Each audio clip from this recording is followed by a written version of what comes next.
Hello बच्चों, इस video में हम सभी जो बच्चे 2022 में मैट्रिक का एग्जाम देने वाले हैं, जो ऑफिशियल मॉडल सेट है मैथमेटिक्स का, उसका लघु उत्तरीय प्रश्न 1 से लेकर 5 तक हमने पिछले वीडियो में सॉल्व कर दिया था। ठीक है, इस वीडियो में हम 6 से लेकर 10 तक के प्रश्नों को हम सॉल्व करेंगे। ठीक है, तो प्रश्न संख्या 6 कहता है कि k का वह मान ज्ञात कीजिए जिसके लिए y-1 बहुपद 2y³ plus 9y² plus y plus k ठीक का एक गुणनखंड है। तो इस टाइप के प्रश्न बनाने के लिए करना क्या पड़ता है कि जो आपका दिया हुआ है कि y-1 उसका आप शून्यक निकाल दीजिए। ठीक है, और शून्यक निकाल कर y का मान जो आया इस बहुपद में आपको रख देनी है। क्या करनी है मैं फिर से बताता हूँ। जो y-1 है इस बहुपद का एक गुणनखंड है, तो करना यह है आपको कि y-1 का शून्यक निकालना है। ठीक, और y-1 का शून्यक निकाल कर जो y का मान आएगा इस बहुपद में आपको y की जगह पर रख देनी है और बराबर में लिख देनी है 0। ठीक है, क्योंकि ये गुणनखंड है। ठीक है, बस यही इतनी सी काम करनी है, आपका ये 6 नंबर सवाल बन जाएगा। तो सबसे पहले बात कि हम y-1 का शून्यक निकालेंगे। ठीक है, तो y-1 का शून्यक कैसे निकाला जाता है, बस आपको बराबर में 0 लिख देना है। ठीक है, और -1 जब इधर आएगा तो प्लस में हो जाएगा, तो y का मान कितना आ गया, 1 आ गया।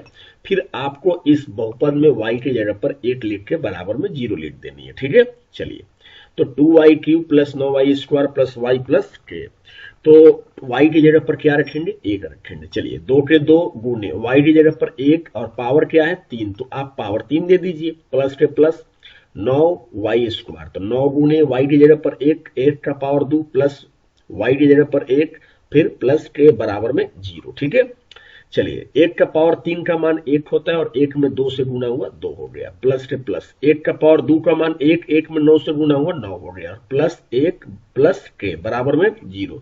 अच्छा, इस तीनों को जोड़िए, 9 2 11, 11 1 12, 12 प्लस के बराबर 0।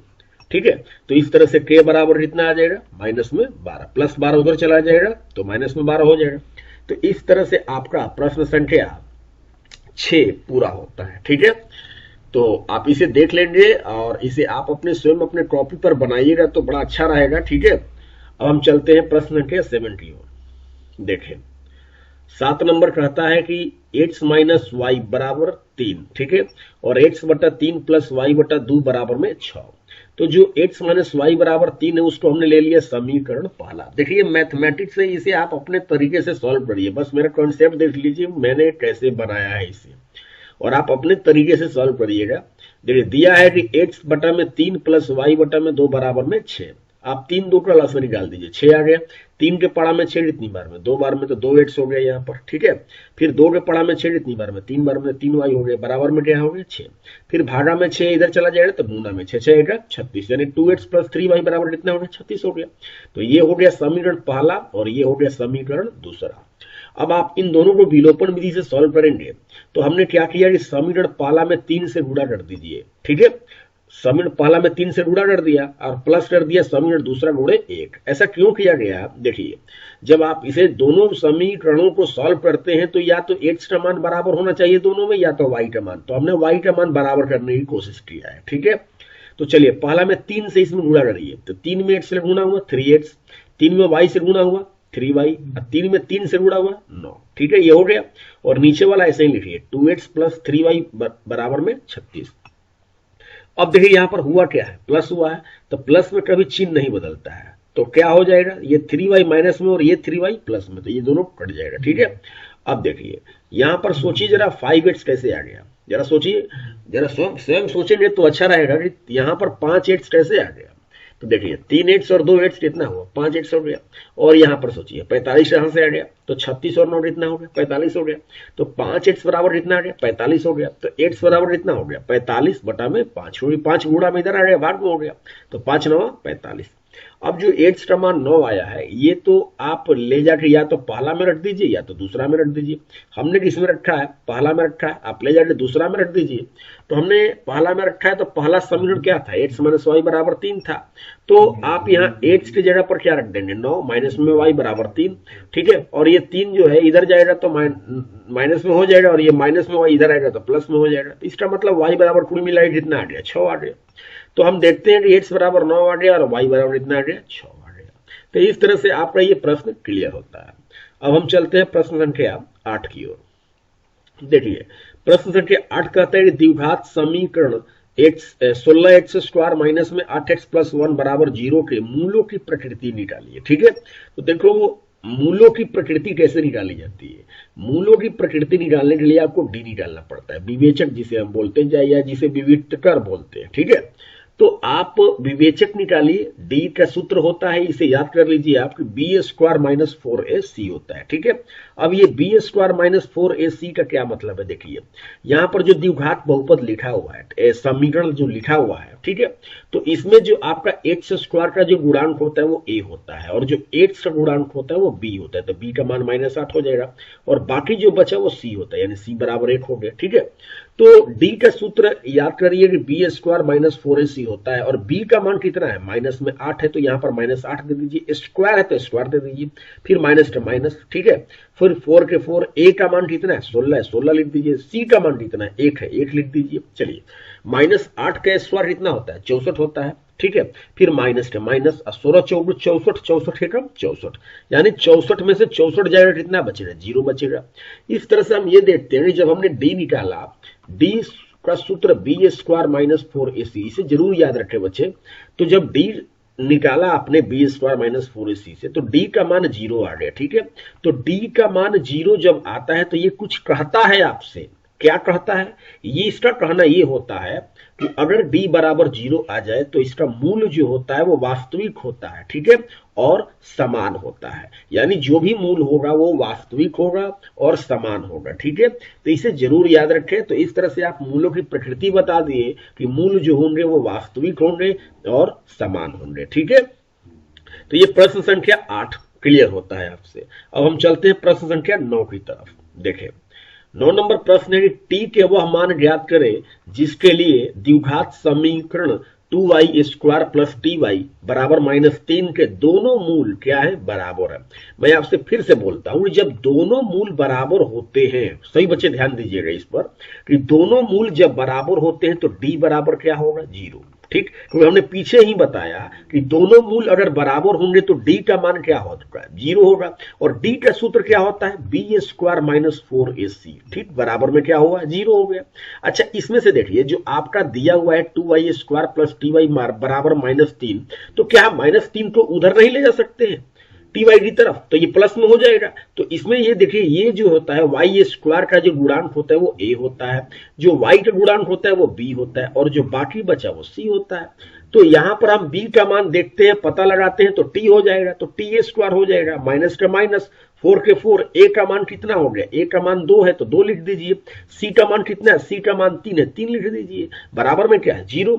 t स्क्वायर 24 कहां से आया, सोचिए आप 24 कहां से आया, ये तो 24 आया, 4 दूना 8, 24 आ गया। अब ये माइनस में जो 24 है उधर चला जाएगा तो प्लस में हो जाएगा। अब 24 टी स्क्वायर बराबर 24 हो गया, तो स्क्वायर हटेगा तो क्या हो जाएगा रूट में, रूट में चला जाएगा तो यहां पर भी क्या लिखना पड़ता है आपको प्लस और माइनस।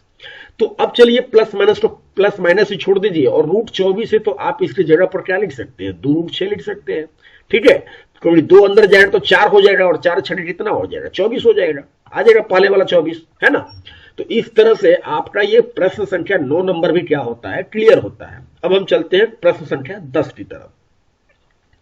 देखिए 10 नंबर कहता है कि उस समांतर श्रेणी के प्रथम 51 पदों का योग ज्ञात करें जिसके दूसरे और तीसरे पद क्रमशः 14 और 18 है। तो देखिए समांतर श्रेणी के जब भी सवाल आए तो इसमें 2 चीज जरूर मान लीजिए, एक प्रथम पद और एक सार्व अंतर। ठीक है, तो आपको दिया हुआ है दूसरा पद कितना है 14 है और तीसरा पद कितना है 18 है।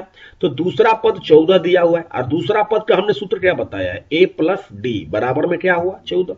देखिए सभी बच्चे याद रखें, जब आपसे दूसरा पद बोले तो a प्लस डी बोले, तीसरा पद बोले तो a प्लस 2d बोले, चौथा पद बोले तो a प्लस 3d बोले, पांचवा पद बोले तो a प्लस 4d बोले, छठवां पद बोले तो a प्लस 5d बोले। बात समझ में आ रहा, इस तरह से आपको बोलना है, एक कम बोलना है। छठवां पद बोले तो a प्लस 5d बोलना है आपको। ठीक है, कोई सूत्र होता है इसका, व्यापक सूत्र होता है a plus n minus 1 into D, यानी कि जो भी पद बोल रहे हैं उसमें एक घटाना है, समझ में आ रहा है? तो दूसरा पद बोला है तो a प्लस डी बराबर में क्या हुआ 14। ये हो गया समीकरण पहला। उसी तरह से तीसरा पद कितना है बच्चे 18 है, तो तीसरा पद 18 हो गया। तो तीसरा पद का सूत्र कैसे बोलेंगे a प्लस 2d बराबर 18। ये हो गया समीकरण दूसरा। अब देखिए, अब पहला भी समीकरण बन गया, दूसरा भी बन गया, दोनों को हल कर दीजिए। दूसरा माइनस पहला लिखिए या पहला माइनस दूसरा लिखिए। हमने दूसरा माइनस पहला लिखा है, तो a प्लस 2d बराबर 18, a प्लस d बराबर 14। देखिए यहां पर जब भी आप माइनस करेंगे तो नीचे चिन्ह बदल देना है आपको, ठीक है। देखिए यह प्लस है तो माइनस, प्लस है तो माइनस, प्लस है तो माइनस, इस तरह से ये a और ये a क्या हो जाए कट जाएगा।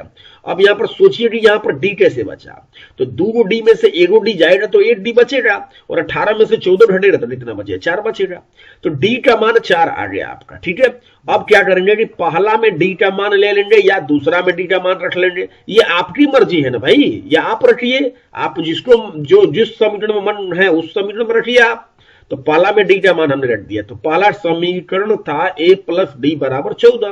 तो डी का मान 4 हो गया और बराबर में 14 हो गया, प्लस में 4 उधर जाएगा तो माइनस में, और 14 में से 4 घटा 10 आ गया।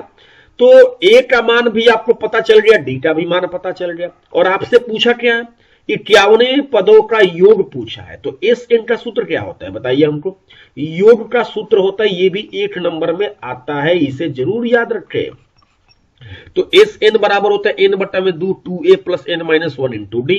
तो एन के जगह पर होना कितना चाहिए 51, क्योंकि आपका प्रश्न क्या है 51 पदों का योग, ठीक है। प्रश्न को देखिए फिर से, उसको समझिए। एन के जगह पर 51 रख दीजिए बटा में 2 के 2 गुने ए के जगह पर कितना आया है 10 आया है, 10 रख दीजिए प्लस एन माइनस 1, ठीक है। यानी कि इन की जगह पर 51 माइनस 1, डी की जगह पर 4 हो गया। 51 बटा में 2 सही है, 10 दूना 20 ये भी सही है। यहां पर कितना लिखा है 200। सोचिए जरा कहां से 200 आया, कहां से 200 आया, सोचिए 200 कहां से आया है ये भाई। 51 में से 1 घटा 50 हुआ, 50 में 4 से गुना हुआ 200 हो गया। चलिए 200 20 जोड़ दीजिए तो 220 हो गया ना। अब चलिए 2 से कटाइए 220 तो कितनी आएगा 110 आ जाएगा। तो 51 में 110 से गुना करिएगा तो 5610 आ जाएगा। इस तरह से आपका 6 से 10 तक प्रश्न क्लियर होता है, ठीक है। तो अगर ये वीडियो अच्छा लगा होगा तो लाइक कर दीजिए, और इसके आगे का जो पार्ट है 11 से लेकर 15 तक, ये हम इसे वीडियो को कुछ ही दिन में अपलोड करेंगे। तो आप सब इस चैनल को सब्सक्राइब कर लेंगे तो शायद आपको सबसे पहले नोटिफिकेशन प्राप्त हो जाएगी, ठीक है। धन्यवाद।